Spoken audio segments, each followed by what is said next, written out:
Alright, welcome back to another Bolt Action Battle Report from boltaction.net. Tonight we've got two games going on in the garage on these two tables. We've got Colby and Joe. They're going to play, Colby and Joe.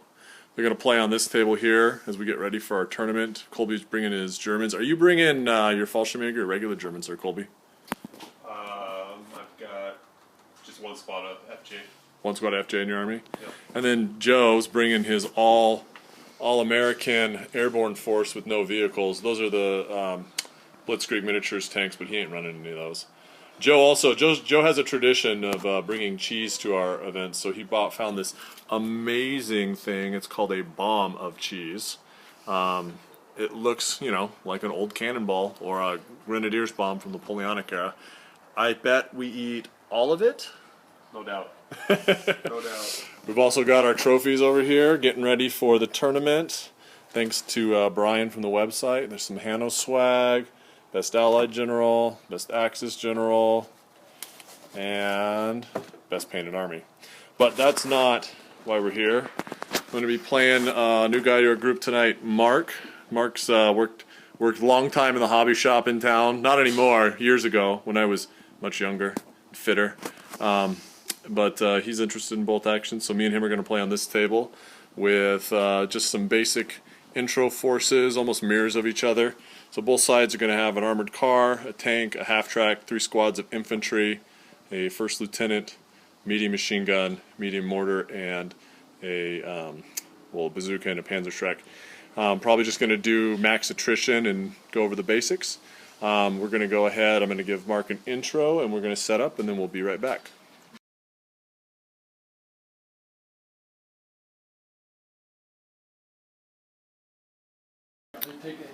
Alright, so we are done deploying. Mark's put a squad of infantry and a medium machine gun here in this trench line. And then kind of to counter that, I put my medium machine gun in the woods up here, and then my medium mortar down here. And my hope is that I can kind of keep them pinned down in that area. I got my Puma and then 2 squads of infantry over here. They're going to move into the town. Kind of opposite of that is a squad of infantry, the bazooka, and then the mortar. We're going to go ahead and get started with turn 1, and we'll be back in a sec. Right, here we are at the end of turn 1.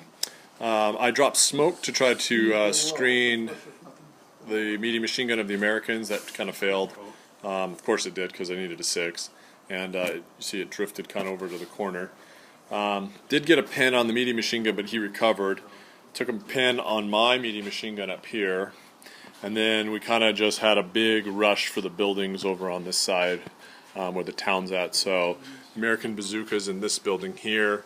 They've got a squad in this building. I did manage to kill a guy with my Puma after running up the road. So they have a pin on them. It's a German squad in the building there.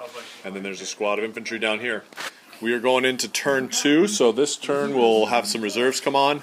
And then, turn 3 we'll be having outflankers come in. So the battle's is heading towards hopefully a bloody resolution.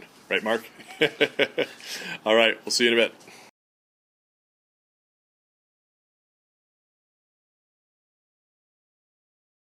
Alright, that concludes turn 2. See, I dropped a little more smoke here in front of the trench. They had put the medium machine gun there on ambush, and I was trying to potentially cover any advance that I had.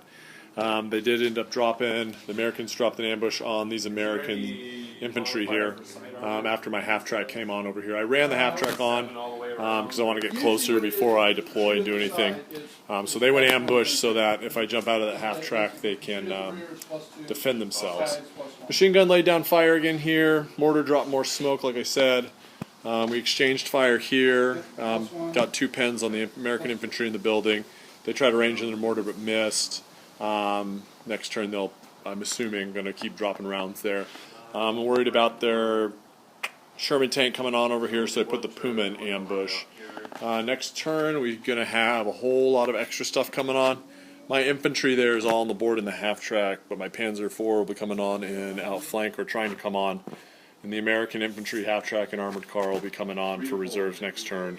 The Sherman tried to come on, but it failed its morale test. So we're going to go into turn 3, and I I bet things get dicey this turn. All right, see you in a bit.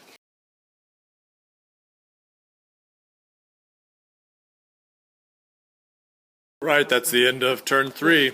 Had a lot of action happen. The Greyhound came up here, put shots on the half track. Was ineffective. My tank came on. It wrecked away, but I managed to mobilize it. Half track is still rocking a squad of troops, but the commander and the Panzerschreck jumped out. Put some fire down on the squad in the trench from my medium machine gun, which is still up here. Dropped some more smoke from my mortar, and then all the action happened over here. I advanced my squads in the hopes to try to take out the squad of Americans in the building. Had about 4 pins on them, and then the Americans, in a desperate act of heroism, advanced this half track onto the board full of guys. My Puma was in ambush, fired at it. I think I rolled a 6 for penetration, got 2 results, and I rolled a 1 and a 2, so it just immobilized it. Those Americans then jumped out. They fired and wiped out a squad, and then at a -4, these Americans in the building managed to pass their morale, and they jumped out and assaulted the other squad and won in hand-to-hand combat. So there are now no Germans on this side of the board except the Puma, which only has a medium machine gun and a medium anti-tank gun, and while on the other side of the board there's a horde of Germans heading for the trench. We're going to go into turn 4, and then we'll see how that goes and see whether or not the Germans want to stick around. And my guess is that there's going to be a lot of hard fighting over here, and then a lot of movement from this side of the board to this side of the board this turn. All right, see you at the end of turn 4.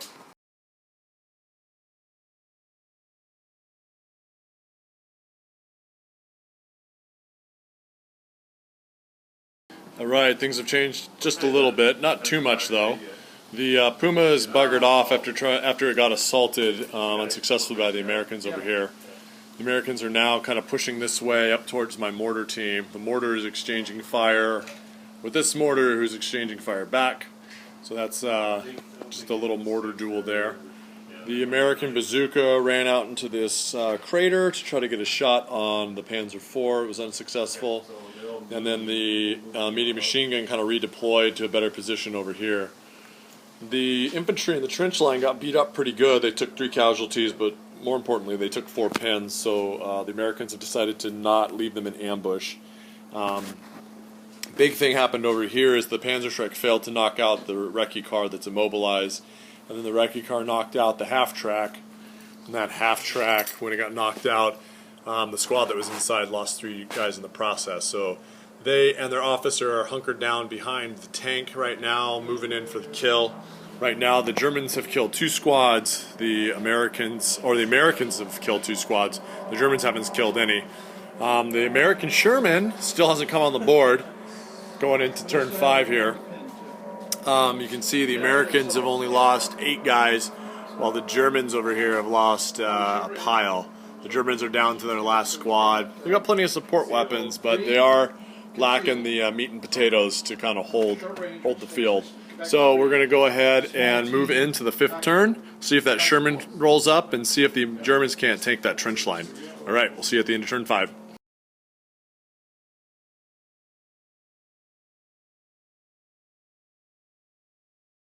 Alright, that's the end of 5. We had a lot of explosions this turn.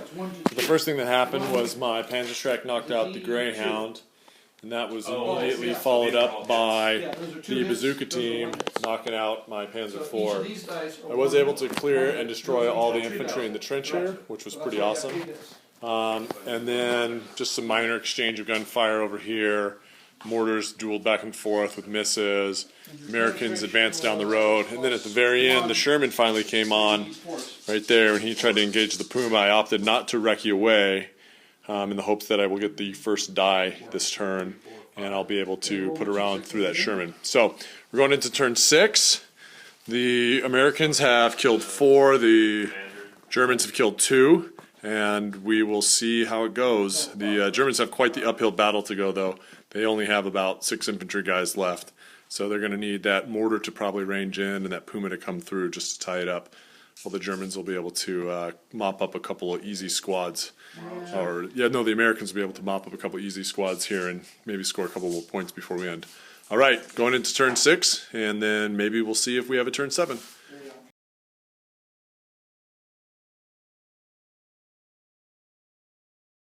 All right, that's the end of turn 6. The Germans are lost 6 units now. They weren't able to take out any American units. The big kill here was Puma missed the Sherman, but the Sherman knocked out the Puma. And then the American mortar won the mortar duel and knocked out the German mortar. So the Germans don't really have much left. They've got squad of 3 guys, command section, Panzerschreck down here, and they've got their machine gun up in the woods. The Americans are commanding the battlefield. We're going to go ahead and roll our die to see if we play our 7th turn. On a 4, 5, or 6, we play a 7th. But it's probably pretty much foregone. Yeah. So that ends the game. Good job, Mark. First game of bolt action. Congratulations. The Americans won a resounding victory and have officially rescued the paratroopers from Bastogne and are ready to drive on the Rhine. All right, stay tuned for more reviews, painting tutorials, and after-action reports from boltaction.net here on YouTube.